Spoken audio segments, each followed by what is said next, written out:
বেছি এটা দৃঢ় এটা বাস্তৱ যে পৃথিৱীৰ সৰু সৰু জনগোষ্ঠীসমূহৰ বা বহুত ভাষাই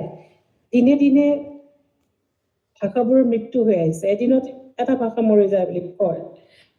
আৰু কি সেইটো বিশেষভাৱে যেতিয়া গ্লোবেলাইজেশ্যনৰ প্ৰচেছ আৰম্ভ হ'ল 90s পৰা ইয়াৰ আৰু বেছি তাৰ গতিবেগটো আৰু বেছি বাঢ়ি গৈছে কাৰণ আমি সকলোৱে জানো বৰ্ডাৰবোৰ আজি যাক বৰ্ডাৰ বুলি আমি আগতে ভাবিছিলোঁ সেই বৰ্ডাৰবোৰ আজিকালি খুলি গৈছে আৰু তাৰ ফলত এটা এটা গ্লোবেল এটা কালচাৰ এটা আমাৰ সংস্কৃতি এটা আমাক সকলোকে সামৰি লৈছে কিন্তু সদায় কি হয় তাৰ এটা কাউণ্টাৰ সদায় এটা কৰে তাৰ এটা যিকোনো ধৰণৰ আগ্ৰাসী হওক বা শক্তিশালী কিবা এটা ঢৌ আহে তেতিয়া তাৰ বিপৰীতে এটা প্ৰতিৰোধী শক্তিৰো সৃষ্টি হয় সেইকাৰণে আজিৰ দিনত অধিকাংশ সৰু সৰু জনগোষ্ঠী বা যিসকলে যাৰ লিপি নাই বা যিসকলে এইটো ভাষাত কথা কয় বা তেওঁলোকৰ সংখ্যা কমি আহিছে প্ৰায় সকলোৱে নিজৰ ভাষাটোক ৰক্ষা কৰিবলৈ নিজৰ সংস্কৃতিক ৰক্ষা কৰিবলৈ সকলোৱে নিজা নিজা ধৰণে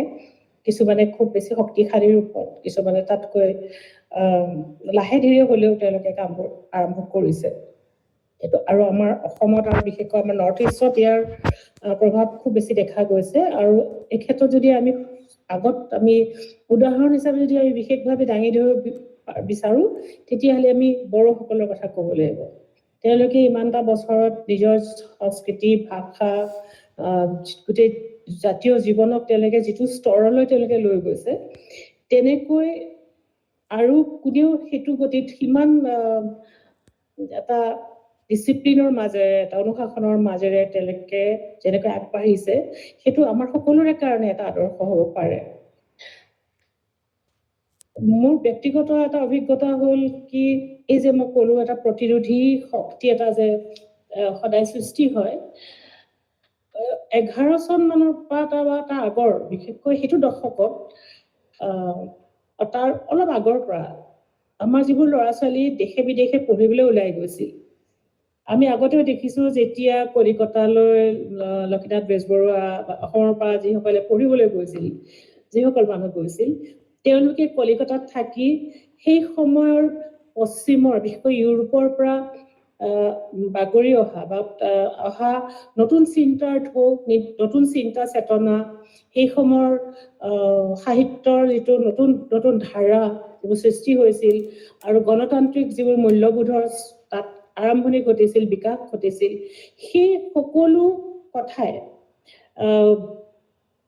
আমাৰ অসমৰ পৰা বাহিৰলৈ পঢ়িবলৈ যোৱা বিশেষকৈ কলিকতালৈ আৰু লণ্ডনলৈ যিসকল পঢ়িবলৈ গৈছিল তেওঁলোকে কঢ়িয়াই আনিছিল অসমলৈ আৰু তাৰ পিছত আমি দেখিছো যে 11 চন মানৰ বা তাৰ আগৰখিনি সময়ৰ পৰা যিবোৰ ল'ৰা ছোৱালী অসমৰ বাহিৰলৈ ওলাই গৈছে আৰু পৃথিৱীৰ বিভিন্ন দেশত যিসকলে পঢ়া শুনা কৰিছে বা কাম কৰিছে গৈ তেওঁলোকৰ এই সচেতনতাটো বা জাতিৰ প্ৰতি তেওঁলোকৰ ভালপোৱা আৰু তেওঁলোকৰ দায়বদ্ধতাটো সকলোতকৈ হয়তো অলপ বেছিয়ে আছিল কাৰণ দূৰৰ পৰা তেওঁলোকে নিজৰ দেশখনক যি ধৰণে চাইছিল যেনেকৈ ভাল পাবলৈ যিটো আমি এতিয়া আমি জোনাকী যুগ হিচাপে চিহ্নিত কৰিছো তেওঁলোকে তেতিয়া ইউনিকোডত আমাক অসমীয়াত লিখিব পঢ়িবলৈ শিকাইছিলে অসমীয়া কথা বতৰা আমাৰ এটা গ্ৰুপ ছ'চিয়েল মিডিয়াত আৰম্ভ হৈছিল ফেচবুকত আৰু সেই অসমীয়া কথা বতৰা গোটৰ ল'ৰা ছোৱালীবোৰ এতিয়া বহুত ডাঙৰ হ'ল তেওঁলোকে কিন্তু তেওঁলোকে এটা নতুন গতিধাৰাৰ সৃষ্টি কৰিলে আৰু এই প্ৰচেষ্টাটো লাহে লাহে তেওঁলোকৰ পৰা নতুন প্ৰজন্মৰ মাজলৈও আহি আছে চলি আছে প্ৰয়াসটো তাৰ লগে লগে আপোনালোকৰ দৰে বাহিৰত থকা বহুতেই নিজা নিজা ধৰণে নিজৰ দেশৰ কাৰণে নিজৰ সমাজৰ সংস্কৃতি ভাষা সকলোৰে কাৰণে কাম কৰিবলৈ চেষ্টা কৰি আছে মই আজি মন্ত্ৰীয়া বাইদেউ ইয়াত দেখিছো বাইদেউ লণ্ডনত থাকিও আজি অত বছৰে বাইদেউ অসমীয়া সংস্কৃতিক যি ধৰণে ধৰি ৰাখিছে আৰু যিমান সচেতনভাৱে তেওঁ আমাৰ অসমীয়া সামাজিক জীৱনৰ সংস্কৃতিৰ সৈতে জড়িত হৈ আছে বাকী আপোনালোকক মই ইমানকৈ নাজানো আপোনালোক সেই ধৰণৰ সম্পৰ্কীয় হয় কাৰণে মই বহুত ওচৰৰ পৰা তেখেতক জানো। এই ধৰণে বহুতেই কাম কৰি আছে আৰু এই বিষয়ে মই জনা নাছিলো। পদ্মেশ্বৰ গগৈ আন্তৰ্জাতিক বিদ্যালয়খনৰ বিষয়ে মই জনা নাছিলো আৰু জানিবলৈ পাই মোৰ বহুত ভাল লাগিলে আৰু মই লগে লগে সন্মতি দিলো। মই নাজানো আপোনালোকে মোৰ পৰা কি জানিব বিচাৰিছে, কিন্তু আমি হলো আউটগোয়িং জেনেৰেশ্যন। কোনোবা মই ইংৰাজীত ক'ব লাগিব নেকি বাৰু? কোনোবা এগৰাকী ইংৰাজী একো নাই, আপুনি ইংৰাজীত যিটোৱে পাৰে, যিটোৱে লেংগুৱেজ ইজি সেইটোৱে কওক। আমাৰ যিটো আমাৰ প্ৰজন্মটোৱে মোবাইল নেদেখাৰ পৰা আমাৰ আৰম্ভ হৈছে। আমি মোবাইল টিভি এইবোৰ নেদেখাৰ পৰা আমাৰ প্ৰজন্মটোৱে কেইবাটাও স্তৰ আমি পাৰ হৈ এতিয়া আমি টেকনলজিলৈকে আমাৰ হাতত আমি তুলি লৈছো আৰু বহুতেই নতুন প্ৰজন্মৰ সৈতে প্ৰায় সমানে সমানে আগবাঢ়ি গৈ আছে এইটো ক্ষেত্ৰতো। এতিয়া আমি বহুত দীঘলীয়া এটা পৰিৱৰ্তনৰ স্তৰ কিছুমান আমি দেখি আহিছো, যিবোৰ নতুন প্ৰজন্মই শুনিছে কিন্তু তেওঁলোকে পোনপটীয়াকে নাই দেখা। গতিকে এতিয়া আমি আউটগোয়িং বা আমি এতিয়া পুৰণি প্ৰজন্ম হিচাপে আমাৰ আজি কামটো হ'ল নতুনসকলৰ হাতত কামবোৰ গতাই দিয়া আৰু আমি যি শিকিলো, দেখিলো, বুজিলো তেওঁলোকক আমি দি থৈ যোৱা। এনেকৈ এইবোৰ হ'ল কালেক্টিভ উইজডম। আমি সমাজখনে যিবোৰ কথা আমি শিকো, আমি ইটো প্ৰজন্ম সিটোৰ প্ৰজন্মলৈ দি দি দি দি দি সভ্যতাৰ যেতিয়া বিকাশ হৈ থাকে তেতিয়া আমি তেনেকৈ এটা কালেক্টিভ উইজডম আমাৰ সৃষ্টি হয়। তাৰ হৰণ ভগন হয়, কিছুমান নতুন কথা যোগ হয়, পুৰণি কথা কিছুমান এৰি দিয়ে, নতুন নতুন বৈজ্ঞানিক চিন্তাধাৰাৰে বিচাৰ বিশ্লেষণ হয়, নতুন নতুন ধ্যান ধাৰণা, নতুন শব্দ, নতুন বিষয় আহে। গতিকে আমাৰ আজিৰ দিনটোত মোৰ বিশেষকৈ মই নিজকে যিহেতু আজি মই এইটো ক'বলৈ সুবিধা পাইছো, প্ৰথমতে মই অভিনন্দন জনাইছো এই অনুষ্ঠানটোক আৰু এই অনুষ্ঠানৰ উদ্যোক্তাসকলক যে তেওঁলোকে ইমান ডাঙৰ কাম এটা কৰিছে আৰু ইমান দেশ সামৰি লৈ অসমীয়া ভাষাক শিকাবৰ বাবে আৰু অসমীয়া ভাষাৰ প্ৰতি মানুহক আকৰ্ষিত কৰি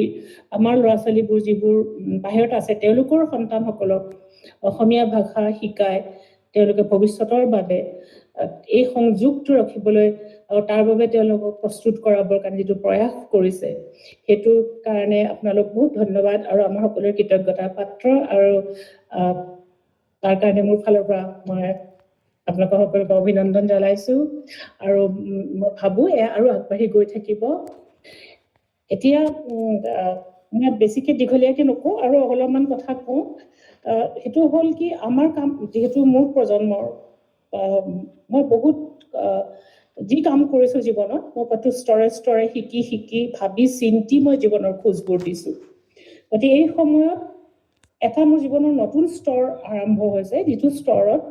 এতিয়া আমাৰ কাম হ'ল নিজকে উবুৰিয়াই দিয়া, নিজৰ ভিতৰত আমি যিখিনি কথা আমি সংগ্ৰহ কৰিছো, যিখিনি মানুহৰ বাবে প্ৰয়োজনীয়, মানুহৰ কল্যাণৰ বাবে প্ৰয়োজনীয়, সেইখিনি আমি দি থৈ যোৱা। গতিকে এতিয়া আমাৰ উবুৰিয়াই দিয়াৰ সময়, কাৰণ যদি আমি কিবা গোটাইছো তাক আমি নিজৰ লগত লৈ যোৱাৰ কোনো অৰ্থ নাই। সেইকাৰণে মই কিছুমান মোৰ আধাৰশিলা নামৰ এটা ট্ৰাষ্ট আছে, যিটোৰে মই 11-12 চনৰ পৰা একচুৱেলি আৰম্ভ কৰিছিলো। তাৰপিছত মাজতে মই অলপ ৰৈ দিব লগা হ'ল, যিহেতু মই নেশ্যনেল বুক ট্ৰাষ্টৰ ডাইৰেক্টৰ সেইটো ডাঙৰ দায়িত্বত থাকিলো। একেলগে দুটা কাম আগবঢ়োৱাটো এথিকেলি ঠিক নহয়, গতিকে নৈতিক দৃষ্টিকোণৰ পৰা মই ৰ'ব লগা হ'ল। এতিয়া আমি আকৌ আৰম্ভ কৰিছো আৰু একেটা সময়তে আমি সমাজৰ কিছুমান বিষয় বাছি লৈ মই এটা পডকাষ্ট আৰম্ভ কৰিছো। আৰু সেই পডকাষ্টটো অকল এনেই পডকাষ্ট আচলতে নহয়, সি আমাৰ যিবোৰ বিষয় বিভিন্ন বয়সৰ মানুহৰ বা মানুহে মুখামুখি হোৱা বিভিন্ন প্ৰশ্ন, বিভিন্ন সামাজিক মানসিক বিষয়, বিশেষকৈ নতুন মাতৃসকলৰ পৰা আৰম্ভ কৰি 18 বছৰ বয়সলৈকে ল'ৰা ছোৱালীবোৰ ডাঙৰ কৰোঁতে যিবোৰ প্ৰশ্নৰ মুখামুখি হয়, মাতৃসকলে যিবোৰ জটিলতাৰ মুখামুখি হয় সেইবোৰ সমাধান কৰাৰ বাবে, যিবোৰ আমাৰ সৰ্বসাধাৰণৰ মাজত কিছুমান বিষয় লৈ আমি কিছুমান এৱাৰনেছ সৃষ্টি কৰিবৰ কাৰণে। কাৰণ আজিৰ দিনটোতো আচৰিত ধৰণে দেখিছো যে আজিৰ দিনটোতো শিক্ষিত সমাজ এখনৰ ভিতৰতো বা চুবুৰী এটাতো কাৰোবাৰ যদি কেঞ্চাৰ হয় লুকুৱাই থয়, বেছিখিনি ঠাইতে মই এইটো জনা বহুত বেছি দিন হোৱা নাই, এইকাৰণে লুকুৱাই থয় কাৰণ যদি ওচৰৰ মানুহে গম পায় তেওঁলোকে এইখন ঘৰলৈ নহা হৈ যায়। সেইটো ভাবিব নোৱাৰা এটা শিক্ষিত সমাজৰ ভিতৰতো এই ধৰণৰ বিষয়টো আছে। গতিকে আমাৰ কাম হ'ল কিছুমান এৱাৰনেছ ক্ৰিয়েট কৰা আৰু এই জটিল মানসিক আৰু সামাজিক সমস্যাসমূহক লৈ ডিল কৰা। গতিকে মই পডকাষ্টটো আচলতে এটা মিছন মোৰ, আৰু আধাৰশিলাৰ জৰিয়তে আমি এটা এনেকুৱা এডোখৰ ঠাই নিৰ্মাণ কৰিব লৈছো, এইটো মঞ্জিৰা বাইদেউ হয়তো জানে, মোৰ মায়াবন নামৰ মোৰ এটা সপোন আছিলে। সেই মায়াবনৰ সপোনটো মই পৰিপূৰ্ণ কৰিবৰ কাৰণে মোৰ তাতে মাজতে বহুত বাধা আহিছিল, কিন্তু এতিয়া সি পূৰ্ণ গতিত তাৰ কাম আৰম্ভ হৈছে। এই মায়াবন এডোখৰ এনে ঠাই হ'ব যেনে সৰু ঠাই হ'ব, কিন্তু এনে এখন ঠাই হ'ব য'ত মানুহে নীৰৱতাৰ মাজলৈ আহি নিজৰ ওচৰলৈ উভতি আহিব পাৰে। আৰু এটা সেই বিষয়ে পিছত মই ভালকৈ কম, এতিয়া আজি মই নাভাবো ইমান প্ৰয়োজন আছে বুলি। এই কামখিনি মই কৰি আছো আৰু মোৰ পৰৱৰ্তী দিনবোৰ আচলতে সাংসাৰিক জীৱনৰ বাহিৰলৈ বেছিখিনি ওলাই আহি এটা বৃহত্তৰ এটা জীৱন আঁকোৱালি লৈ পেলাই মানুহৰ কাৰণে কাম কৰি যোৱা। আৰু আজি মই ভাবো এইটো এটা বহুত ডাঙৰ আৰম্ভণি যে আজি বিভিন্ন দেশত বসবাস কৰি থকা আমাৰ অসমীয়া মানুহবোৰ, তাৰে কিছুমানে হয়তো মোক জানে, দুই এজনে হয়তো মোৰ কিতাপো পঢ়িছে, আজি তেওঁলোকৰ লগত মই সংযোজিত হ'ব পাৰিছো, এইটো মোৰ কাৰণেও ডাঙৰ কথা। আৰু মই ভাবো যে এনেকুৱা মুহূৰ্তবোৰ দুৱাৰ মুকলিৰ মুহূৰ্ত, ই আমাক ক'ৰ পৰা কিনি লৈ যায় আমি আজি কেতিয়াও কৈ দিব নোৱাৰো। এইখিনিয়ে মই কলো। ভৱিষ্যত কালত এই অনুষ্ঠানটোক আগবঢ়াই নিওঁতে মোৰ পৰা যিখিনি যদি সহায় সহযোগৰ প্ৰয়োজন হয়, যিখিনি মোৰ কৰিব পৰা ভিতৰত থাকে, মই সকলোখিনি মই কৰি দিম আৰু মই জড়িত হৈ থাকিম। আৰু মোৰ সদায় শুভকামনা থাকিব, আৰু মোক যেতিয়াই কামৰ সময়ত যেতিয়া বিচাৰে মই তেতিয়াই আপোনালোকে মোক পাব।